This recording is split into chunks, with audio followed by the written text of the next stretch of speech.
அறத்தின் பால் நம்பிக்கை கொள்ளுங்கள். என்னை போல் பேச்சாளர்கள் 3 ஆண்டுகளில் அடைந்த புகழை நான் 30 ஆண்டுகளுக்கு பிறகு பெற்றேன். ஆனால் அந்த 27 ஆண்டுகள் ஓயாமல் உழைத்த காரணத்தினால் இன்றைக்கு அரங்கம் நிறைந்து நிற்க நான் இங்கே நின்று பேசிக் கொண்டிருக்கிறேன். Never give up. Never give up. The time will come. The time will come. Wait for that. Never give up. விட்டு விட்டு விலகாதே, அந்த இடத்தில் நில். பாருங்க, நான் தோத்துட்டு போய் வரும்போது எங்க அப்பா சொல்லுவார், फानूस बनकर जिसकी हिफाजत हवा करे. ஐயோ ரொம்ப கொடுமைங்க, கவிஞன் எல்லாம் அப்பா வச்சுட்டு இருக்கிறது. முனுக்குன்னா கவிதை தான் சொல்லுவார் எங்க அப்பா. எப்படி இருக்கும், அடிபட்டு வந்தா கூட பாட்டு சொல்வார். நமானே படோं की बात कहीं जूती कहीं लौत அப்படிம்பார். பெரியவங்க பேச்சை கேட்கலன்னா அடி உத தான் கிடைக்கும். எங்க அடிபட்டு ரத்தம் வழிஞ்சு வந்தாலே இப்படி தான் பேசுவார் அப்பா. எல்லாரும் ஓடிடுவாங்க, நான் மட்டும்தான் நின்று கேட்பேன் எங்கள் அப்பா பேச்ச. தோத்துட்டு வந்தேன்னு வச்சுக்கோங்களேன், காம்படிஷனில் தலையை தடவிக்கிட்டே அப்பா சொல்வார், फानूस बनकर जिसकी हिफाजत हवा करे वो शम्मा क्या बुझे जिसे रोशन खुदा करे. இதே வாய்ஸ்ல தான் சொல்வார். என்ன அர்த்தம் தெரியுமா? அர்த்தம் சொன்னா நிலம் நழுவிடும். உங்களுக்கு குழந்தைகளுக்கு ஆசீர்வாதம் கொடுத்து கொண்டே இருங்கள். நான் சொல்றேன் பாருங்க, பிரபஞ்சம் கேட்டுக்கொண்டிருக்கும். நாசமா போயிடுறேன், நல்லா இருக்க மாட்டேன், பேச்சு கேட்கறியா, நீ உருப்பட மாட்டேன், தருதல. உன் மேல நம்பிக்கை வச்சிருக்கேன்ப்பா. காலம் உனக்கு சில சோதனைகளை தந்திருக்கு, நீ வெற்றி பெற்று வந்துருவேன்னு நம்புறேன்டா ராஜா. சரி பண்ணிக்கோ, அம்மா இருக்கேன், சரி பண்ணிக்கோ. நம்பிக்கை கொடுத்து பாருங்க. அப்பா சொல்வார், அந்த சிம்னி விளக்கு இருக்குல்ல, அதனுடைய தீபம் இருக்குல்ல, அது காற்றால் அணைஞ்சிரும் சொல்லிட்டு நம்ம சிம்னி போடுவோமா? ஒரு தீபம் இருக்கான், அதுக்கு காற்றே சிம்னியா வந்து உட்கார்ந்துட்டு இருக்கான். அந்த தீபத்தை யாரால் அழிக்க முடியும்? அதற்கு தான் இறையருள் இருக்கிறது. தோற்று போன எனக்கு அப்பா சொன்னது இதுதான், எது உன்னை அழிக்குமோ அது உன்னை காக்கும். அடுங்கிறேன் நான். என்னை எதையெல்லாம் அழித்து விடும் என்று நான் நம்பினேனோ அது எல்லாம் என்னை காக்கின்ற காவல் தெய்வங்களாக மாற்றியது இந்த சொல். மறந்தும் பிறன் கேடு சூழற்க சூழின் அறம் சூழும் சூழ்ந்தவன் கேடு. வள்ளுவம். யாருக்காகவும் எந்த துயரத்தையும் சூழ்ச்சியையும் செய்து விடாதீர்கள். ஏனென்றால் நீங்கள் சூழ்ச்சி செய்தால், யாருக்கு நீங்கள் சூழ்ச்சி செய்கிறீர்களோ அவர்களுக்காக அறம் உங்களுக்கு சூழ்ச்சி செய்ய தொடங்கிவிடும்.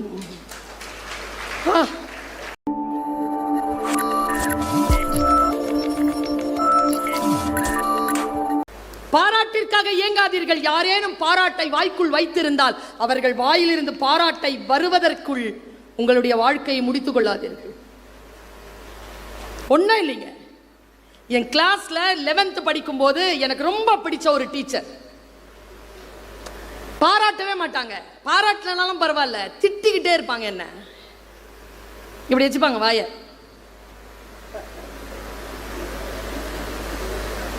ஹோப்லெஸ், உட்படவே மாட்டேன் அப்படிம்பாங்களா? பார்ப்பேன் உங்களை, ஒன்றும் சொல்லலைங்க. நான் எப்படி வளர்ந்தேன் தெரியுமா? இந்த வார்த்தைக்கு பதிலே சொல்லலை நான். அடுத்து எவ்வளவு கப்பு வாங்கி கொடுத்தாலும் அப்படிம்பாங்க. எப்படி ஜெயிச்சேன் தெரியுமா? அவங்க ரிட்டையர் ஆகிறதுக்குள்ள அந்த ஸ்கூலுக்கு சீஃப் கெஸ்டா போயிட்டு வந்துட்டேன். அதை விட என்ன, அப்படிதான் ஜெயிக்கணும். ஒரு ஸ்கேல் வச்சு அதுக்கு மேல ஜெயிக்கணும் இல்லையா? பாருங்க, அறம்னு ஒரு விஷயம் இருக்கு. இந்த உலகத்தில் நம்மை செலுத்துவது அறம் தான். எப்படி கண்டுபிடிப்பது அந்த அறத்தை? அந்த அறம் நமக்கு தெரிகிறதா? சத்தியமா சொல்றேங்க, அறம்ங்கிற ஒரு சொல் இருக்குல்ல, அதற்கு பெயர் தான் கடவுள். கடவுள் என்னன்னா நமக்கு என்ன அடியாளா? நான் சொல்லலாமான்னு தெரியல, திமிர் நினைக்காதீங்க. துவா செய்வேன். நான் துவா செய்யும்போது ஒன்று தோணுமா மனசில், நான் சொல்ல மாட்டேன். பயம். என்ன பயம்னா, இதை விட சிறப்பானது ஏதாவது கையில் வச்சிருந்தாருன்னா, கேட்டது கொடுத்துட்டு முடிச்சுக்கிட்டாருன்னா, அதனால அந்த மாதிரி கேட்கவே மாட்டேன். என்ன தெரியுமா என்னுடைய துவாவினுடைய பொருள்?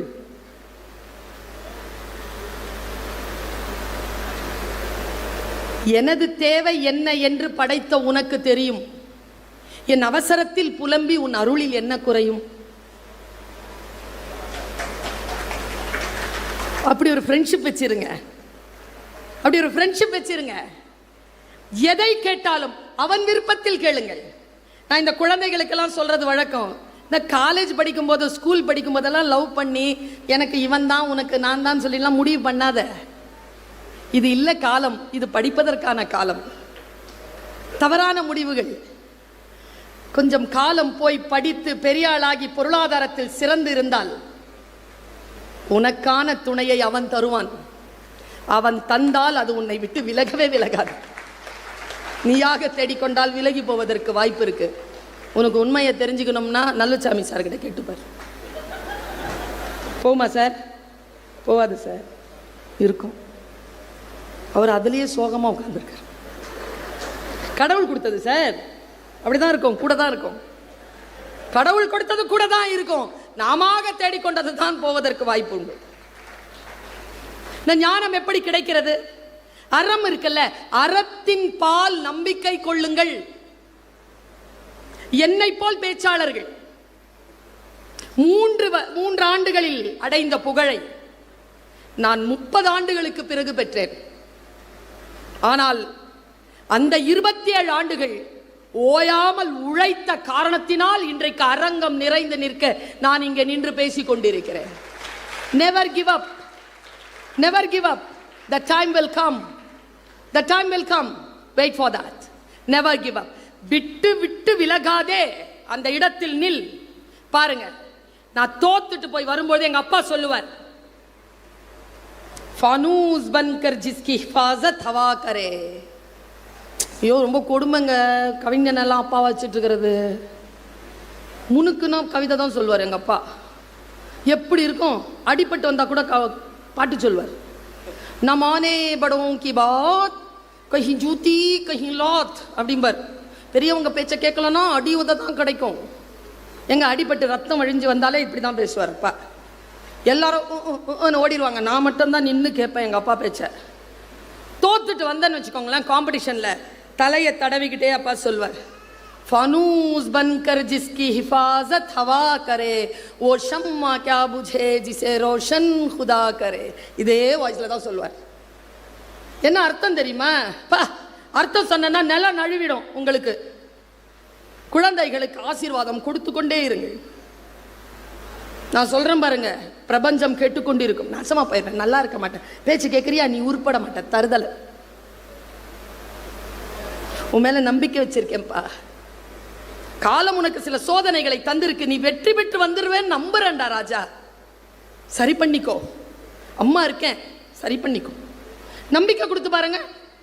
அப்பா சொல்வார், அந்த சிம்னி விளக்கு இருக்குல்ல, அதனுடைய தீபம் இருக்குல்ல, அது காற்றால் அணைஞ்சிரும் சொல்லிட்டு நம்ம சிம்னி போடுவோமா?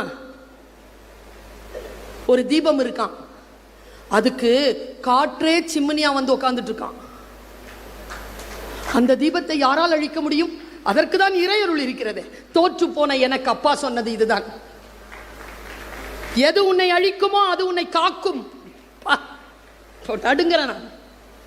என்னை எதையெல்லாம் அழித்து விடும் என்று நான் நம்பினேனோ அதையெல்லாம் என்னை காக்கின்ற காவல் தெய்வங்களாக மாற்றியது இந்த சொல். மறந்தும் பிறன் கேடு சூழற்க சூழின் அறம் சூழும் சூழ்ந்தவன் கேடு. வள்ளுவம். யாருக்காகவும் எந்த துயரத்தையும் சூழ்ச்சியையும் செய்து விடாதீர்கள். ஏனென்றால் நீங்கள் சூழ்ச்சி செய்தால், யாருக்கு நீங்கள் சூழ்ச்சி செய்கிறீர்களோ அவர்களுக்காக அறம் உங்களுக்கு சூழ்ச்சி செய்ய தொடங்கிவிடும். என்ன சொல் பாருங்க, நான் ரெண்டுத்தையும் சேர்த்து சொல்றேன். இப்ப விருதுநகர் போயிருந்தேன். IAS ஜெயசீலன் சார் பெரிய ஒரு மீட்டிங் நடத்தி இருந்தார். எல்லாருமே தன்னுடைய டிஷர்ட்ல போட்டு இருந்த வார்த்தை என்ன தெரியுமா? ஒரு குறள் தான். இலர் பலராகிய காரணம் நோற்பார் சிலர் பலர் நோலாதவர். நிறைய பேர்கிட்ட இல்லை. ஏன் இல்லை? சில பேர் தான் உழைச்சிட்டு இருக்கிறான், பல பேர் சும்மா இருக்கிறான். என்ன சொல்? நல்லோர் ஒருவர் உளரே. யாரோ ஒருத்தங்க சொன்னாங்க, எனக்கு தெரியல, பத்திரிக்கையில தான் படித்தேன். 10 பேர்ல 7 பேர் கெட்டவங்களா இருக்கிறாங்கன்னு. எந்த துறையை எடுத்தாலும். நான் சொல்லவா?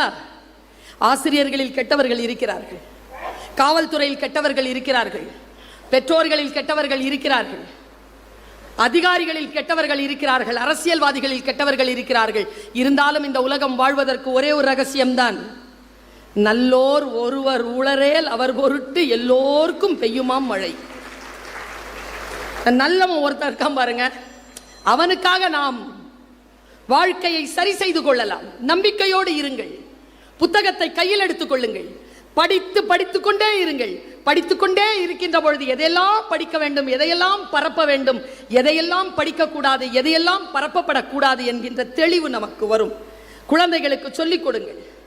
கையிலே இத்தகைய கேட்ஜெட்ஸை வச்சுட்டு போறது இல்லப்பா பெருமை. நல்ல புத்தகத்தை கையில் எடுத்துட்டு போ, அந்த தலைப்பை பார்த்து இந்த உலகம் மிரளட்டும் என்று சொல்லிக் கொடுங்க. கையில் புத்தகம் வைத்திருக்கக்கூடிய குழந்தைக்கு இருக்கக்கூடிய அறிவு, தெளிவு, ஆற்றல், அழகு, செல்வம், உயர்ப்புகள், செல்வாக்கு இது படிக்காதவர்களுக்கு கிடைப்பதே இல்லை. நான் படிப்பு என்று சொல்லுவது வாசிப்பை. நான் சிறிய வயதில், உன் வயதில் படிக்க தொடங்கினேன். உனக்கு என்ன வயது இருக்கும்? 12, 13, 14 வயது. உன் வயதில் நான் படிக்க தொடங்கினேன். இதோ 35, 40 ஆண்டுகள் கழித்து இத்தனை பேர் சொல்லுவதற்கு, கேட்பதற்கான சொற்களை இந்த வாய் பெற்றிருக்கிறது என்றால் வாசித்த இந்த கண்களும், இந்த காதுகளும், இந்த புத்தியும் தான் காரணம். தானாக எதுவும் வராது, வாசிப்பதனால் வரும். சிட்டுக்குருவியை போல் சிறகு விரித்தேன். விரிய விரிய தெரிந்தது நான் சிட்டுக்குருவி இல்லை, நான் ராஜாளி. படித்ததனால் வந்த கர்வம், படித்ததனால் வரக்கூடிய கர்வம். பென்சிலில் தான் தொடங்கினேன். இன்றைக்கு கிரீன் இங்க்ல சைன் பண்ணிட்டு இருக்கேன். நான் அடுத்த முறை உங்களை சந்திக்கின்ற பொழுது என் கிரீன் இங்க் பென்ல இருக்கக்கூடிய கிரீன் இங்க்குக்கு இன்னும் கொஞ்சம் அதிகாரம் கூடியிருக்கும். ஏனென்றால் வாசித்தபடி இருக்கிறேன், வழி நடந்தபடி இருக்கிறேன். ரோடை கிராஸ் பண்ணும் பொழுது தாயின் கரங்களை பிடித்துக் கொள்ளுகின்ற குழந்தை போல புத்தகங்களின் கரங்களை நான் பிடித்துக் கொண்டுதான் இருக்கிறேன். பூட்டிய இருப்பு கூட்டின் கதவு திறக்கப்பட்டது. சிறுத்தையை வெளியில் வா. எலியென உன்னை இகழ்ந்தவர் நடுங்கிட புலியென செயல் செய்ய புறப்படு வெளியே. நம்பினை இருளினை விளக்க செம்புட்பறவையே சிறகை விரி, எழு, பற, வானம் காத்திருக்கிறது. அங்கே சந்திப்போம். வாய்ப்புக்கு மகிழ்ச்சி. வணக்கம். உள்ள முடமை உடைமை பொருளுடைமை நில்லாது நீங்கிவிடும் முயுவ விளக்க உரை. ஒருவர்க்கு ஊக்கமுடைமையே நிலையான உடைமையாகும், மற்ற பொருளுடைமையானது நிலைபேறு இல்லாமல் நீங்கிவிடுவதாகும். சாலமன் பாப்பையா விளக்க உரை. மன உறுதியே நிலையான உடைமை, செல்வம் உடைமையோ நிலைத்திராமல் நீங்கிவிடும். கலைஞர் விளக்க உரை. ஊக்கம் எனும் ஒரு பொருளைத் தவிர வேறு எதனையும் நிலையான உடைமை என்று கூற இயலாது. உள்ள முடமை உடைமை பொருளுடைமை நில்லாது நீங்கிவிடும் முயுவ விளக்க உரை. ஒருவர்க்கு ஊக்கமுடைமையே நிலையான உடைமையாகும், மற்ற பொருளுடைமையானது நிலைபேறு இல்லாமல் நீங்கிவிடுவதாகும். சாலமன் பாப்பையா விளக்க உரை. மன உறுதியே நிலையான உடைமை, செல்வம் உடைமையோ நிலைத்திராமல் நீங்கிவிடும். கலைஞர் விளக்க உரை. ஊக்கம் எனும் ஒரு பொருளைத் தவிர வேறு எதனையும் நிலையான உடைமை என்று கூற இயலாது. உள்ள முடமை உடைமை பொருளுடைமை நில்லாது நீங்கிவிடும் முயுவ விளக்க உரை. ஒருவர்க்கு ஊக்கமுடைமையே நிலையான உடைமையாகும், மற்ற பொருளுடைமையானது நிலைபேறு இல்லாமல் நீங்கிவிடுவதாகும். சாலமன் பாப்பையா விளக்க உரை. மன உறுதியே நிலையான உடைமை, செல்வம் உடைமையோ நிலைத்திராமல் நீங்கிவிடும். கலைஞர் விளக்க உரை. ஊக்கம் எனும் ஒரு பொருளைத் தவிர வேறு எதனையும் நிலையான உடைமை என்று கூற இயலாது. உள்ள முடமை உடைமை பொருளுடைமை நில்லாது நீங்கிவிடும் முயுவ விளக்க உரை. ஒருவர்க்கு ஊக்கமுடைமையே நிலையான உடைமையாகும், மற்ற பொருளுடைமையானது நிலைபேறு இல்லாமல் நீங்கிவிடுவதாகும். சாலமன் பாப்பையா விளக்க உரை. மன உறுதியே நிலையான உடைமை, செல்வம் உடைமையோ நிலைத்திராமல் நீங்கிவிடும். கலைஞர் விளக்க உரை. ஊக்கம் எனும் ஒரு பொருளைத் தவிர வேறு எதனையும் நிலையான உடைமை என்று கூற இயலாது. உள்ள முடைமை உடைமை பொருளுடைமை நில்லாது நீங்கிவிடும் முயுவ விளக்க உரை. ஒருவர்க்கு ஊக்கமுடைமையே நிலையான உடைமையாகும், மற்ற பொருளுடைமையானது நிலைபேறு இல்லாமல் நீங்கிவிடுவதாகும். சாலமன் பாப்பையா விளக்க உரை. மன உறுதியே நிலையான உடைமை, செல்வம் உடைமையோ நிலைத்திராமல் நீங்கிவிடும். கலைஞர் விளக்க உரை. ஊக்கம் எனும் ஒரு பொருளைத் தவிர வேறு எதனையும் நிலையான உடைமை என்று கூற இயலாது. உள்ள முடைமை உடைமை பொருளுடைமை நில்லாது நீங்கிவிடும் முயுவ விளக்க உரை. ஒருவர்க்கு ஊக்கமுடைமையே நிலையான உடைமையாகும், மற்ற பொருளுடைமையானது நிலைபேறு இல்லாமல் நீங்கிவிடுவதாகும். சாலமன் பாப்பையா விளக்க உரை. மன உறுதியே நிலையான உடைமை, செல்வம் உடைமையோ நிலைத்திராமல் நீங்கிவிடும். கலைஞர் விளக்க உரை. ஊக்கம் எனும் ஒரு பொருளைத் தவிர வேறு எதனையும் நிலையான உடைமை என்று கூற இயலாது. உள்ள முடைமை உடைமை பொருளுடைமை நில்லாது நீங்கிவிடும் முயுவ விளக்க உரை. ஒருவர்க்கு ஊக்கமுடைமையே நிலையான உடைமையாகும், மற்ற பொருளுடைமையானது நிலைபேறு இல்லாமல் நீங்கிவிடுவதாகும். சாலமன் பாப்பையா விளக்க உரை. மன உறுதியே நிலையான உடைமை, செல்வம் உடைமையோ நிலைத்திராமல் நீங்கிவிடும். கலைஞர் விளக்க உரை. ஊக்கம் எனும் ஒரு பொருளைத் தவிர வேறு எதனையும் நிலையான உடைமை என்று கூற இயலாது. உள்ள முடைமை உடைமை பொருளுடைமை நில்லாது நீங்கிவிடும் முயுவ விளக்க உரை. ஒருவர்க்கு ஊக்கமுடைமையே நிலையான உடைமையாகும், மற்ற பொருளுடைமையானது நிலைபேறு இல்லாமல் நீங்கிவிடுவதாகும். சாலமன் பாப்பையா விளக்க உரை. மன உறுதியே நிலையான உடைமை, செல்வம் உடைமையோ நிலைத்திராமல் நீங்கிவிடும். கலைஞர் விளக்க உரை. ஊக்கம் எனும் ஒரு பொருளைத் தவிர வேறு எதனையும் நிலையான உடைமை என்று கூற இயலாது. உள்ள முடைமை உடைமை பொருளுடைமை நில்லாது நீங்கிவிடும் முயுவ விளக்க உரை. ஒருவர்க்கு ஊக்கமுடைமையே நிலையான உடைமையாகும், மற்ற பொருளுடைமையானது நிலைபேறு இல்லாமல் நீங்கிவிடுவதாகும். சாலமன் பாப்பையா விளக்க உரை. மன உறுதியே நிலையான உடைமை, செல்வம் உடைமையோ நிலைத்திராமல் நீங்கிவிடும். கலைஞர் விளக்க உரை. ஊக்கம் எனும் ஒரு பொருளைத் தவிர வேறு எதனையும் நிலையான உடைமை என்று கூற இயலாது. உள்ள முடைமை உடைமை பொருளுடைமை நில்லாது நீங்கிவிடும் முயுவ விளக்க உரை. ஒருவர்க்கு ஊக்கமுடைமையே நிலையான உடைமையாகும், மற்ற பொருளுடைமையானது நிலைபேறு இல்லாமல் நீங்கிவிடுவதாகும். சாலமன் பாப்பையா விளக்க உரை. மன உறுதியே நிலையான உடைமை, செல்வம் உடைமையோ நிலைத்திராமல் நீங்கிவிடும். கலைஞர் விளக்க உரை. ஊக்கம் எனும் ஒரு பொருளைத் தவிர வேறு எதனையும் நிலையான உடைமை என்று கூற இயலாது.